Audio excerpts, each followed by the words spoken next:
As mentioned in the introduction to part 1 of the Art of the World's Religions, early Islam after Muhammad's campaign in Saudi Arabia can be divided into 3 main periods: the Rashidun Caliphate based in Mecca, the Umayyad Caliphate based in Damascus, and the Abbasid Caliphate based in Baghdad. All of them follow Muhammad's lead in rejecting visual representations of holy figures. Although the Quran doesn't explicitly require iconoclasm, the Hadith scriptures recount how Muhammad destroyed the idols of the Kaaba in Mecca. In terms of the character of these caliphates with regards art, the Arabian Rashidun Caliphate was lacking in visual art. This may be accounted for by the fact that in the Hadith, Muhammad rebuked his third wife, Aisha, for decorating their house with a tapestry. When the next caliphate, the Umayyad, was set up in Damascus, Islamic art was open to influence from the Eastern Empire, and the Abbasid Caliphate in Baghdad was even more cosmopolitan.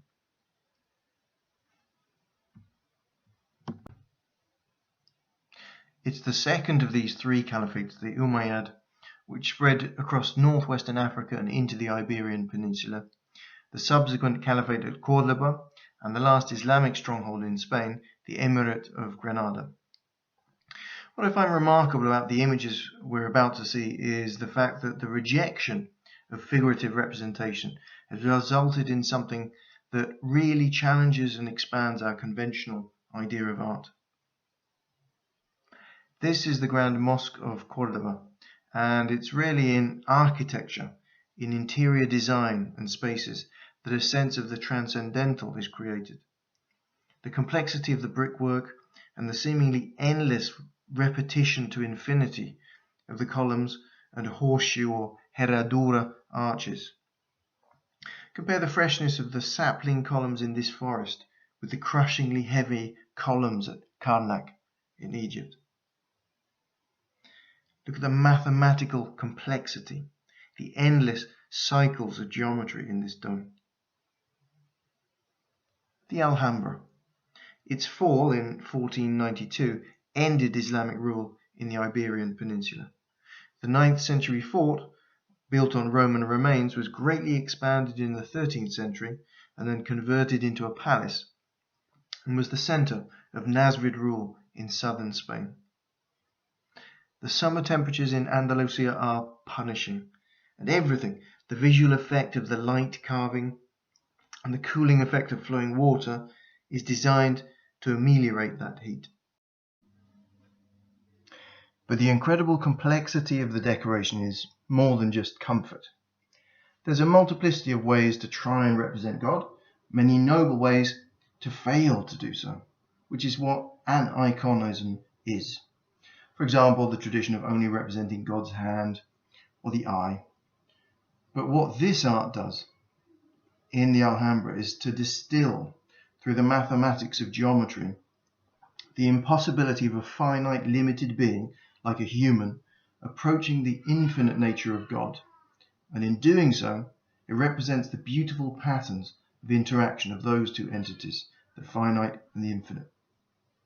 There's something of the complexity of Buddhist mandalas, or the Gothic, or the expression of humility implicit in the futility of trying to reach the infinite through the finite, either by seemingly endlessly adding extension or ornamentation, or seemingly endlessly subdividing a dome.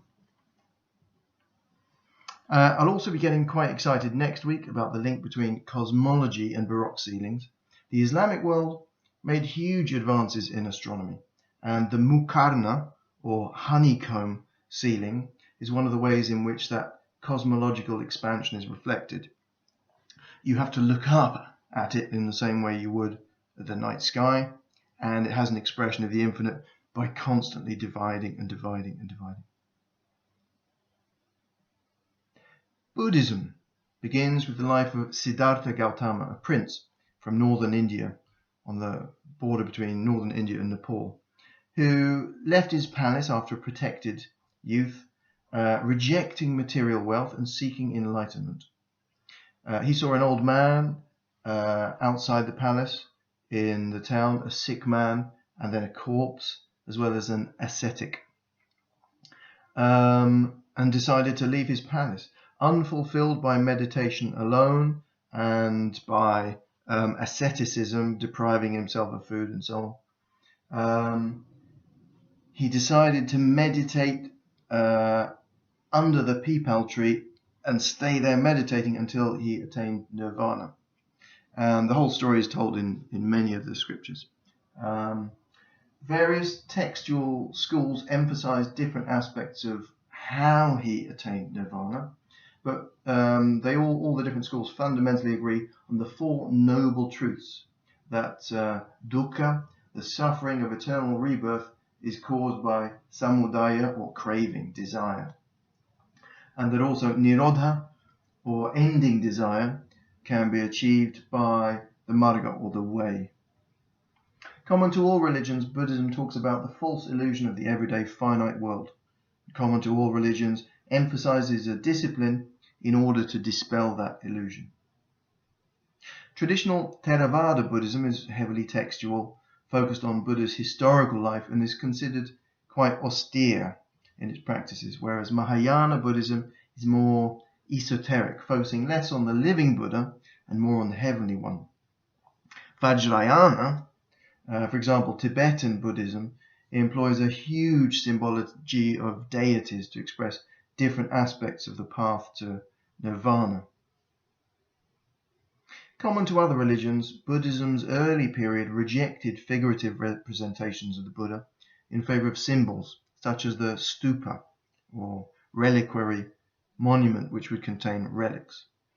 Also in favor of symbols like footprints of the Buddha, especially the first 7 footsteps he took, and places associated with the Buddha's life. But eventually, as Buddhism continued, this gave way to symbolic gestures from the Buddha himself. Gestures for teaching, meditating, soothing, or the moment where he achieves enlightenment by touching the ground. Other aspects of the Buddha's life may include his birth from the side of his mother, holding on to, again, the peepal tree, his temptation by Mara, or demons, the sermon of the wheel of life, and his final leaving of the physical body, the event known as the parinirvana. Colossal Buddhas naturally belong to Mahayana, celestial Buddhism. 5.8 meters is fairly modest. The largest ancient statue of the Buddha is the Leshan Buddha in China, at 71 meters high. Although the Chinese government built a 200-meter Buddha about a decade ago. The Buddhist cosmology of a mountain which reaches heaven, surrounded by 7 ranges and oceans, is the model for the meditational aid, the mandala, which is the model for many stupa, or reliquary monuments. Interesting, the location of this particular mandala. It's in Lambeth in South London. It's just outside the Imperial War Museum. There's a peace garden there that was opened by the Dalai Lama. The most impressive mandala, however, are the ones you won't see. In Tibetan Buddhism, there's the symbolic act of creation, perhaps we could call it performance art, with the use of coloured sand to cover floors to create very detailed mandala. But when the final trickle of sand falls into place, the monks, without hesitation, destroy the mandala, because it's about process, not the product. It's about being, it's not about becoming. In other words, nirvana can be achieved through intense awareness in the here and now, rather than the accumulation of knowledge over time. William Blake will be something we'll be looking at later. As mentioned above, Tibetan Buddhism involves a vast symbology of esoteric deities. Here, 2 of them involved in the bliss of sexual union as a metaphor for the enlightenment of nirvana. One other regional branch of Buddhism has produced astounding art: Japan. Starting with derivative forms from China and Korea, Japan soon developed its own regional styles based on the cosmic Buddha, Amitabha, or Amida in Japanese. A courtly aristocratic style of the Fujiwara court developed, but led a more popular form of Buddhism under the shogunate of Kamakura, at which point Zen Buddhism, a form of Mahayana Buddhism originating in China and influenced by ancient Taoist texts, such as the Tao Te Ching, developed. Its greatest expression, stemming from a synthesis with the Japanese Shinto garden, is the Zen garden. This image here is arguably the most famous Zen garden in Kyoto, the Ruan-ji temple. As a Japanese garden, it's of the dry landscape garden, but abstract to the point where it could be seen as a collection of natural objects for meditation rather than a landscape. There's no vantage point on the ground where all of the stones can be seen. At least one stone will always remain hidden from you. From the traditional viewing point of the temple hall, the stones appear as a dichotomous tree. Hinduism has influenced spiritual thought far beyond its traditional homeland of the Indian subcontinent.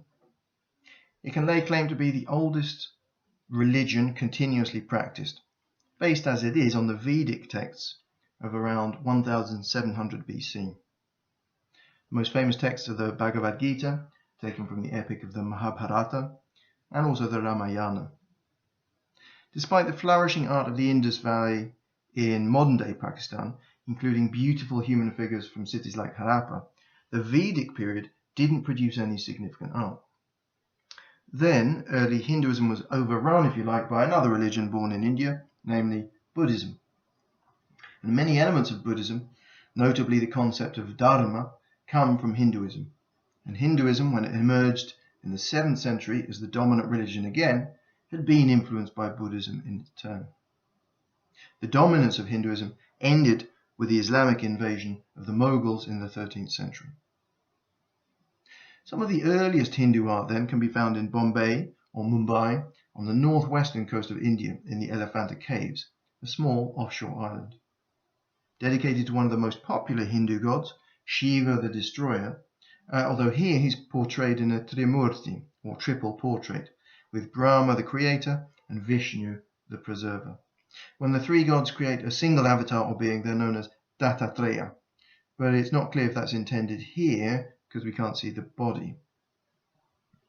Something here, an echo of something we saw earlier, the Inca preoccupation with celebrating the divine in landscape. Here, the Kandarya Mahadeva temple in Khajuraho, that's northwestern India. It's a very extensive temple site, and as you can see, its shape, its profile is echoing the mountains in the distance.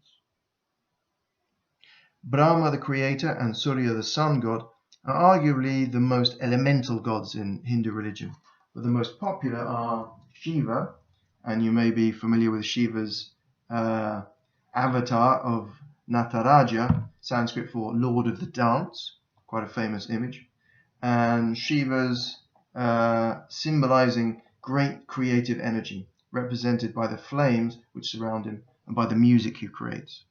Parvati is his consort, and Nandi, the cow god, is under his protection. Also hugely popular subjects for representation are Vishnu the preserver, his consort Lakshmi, and their offspring, the elephant god Ganesha.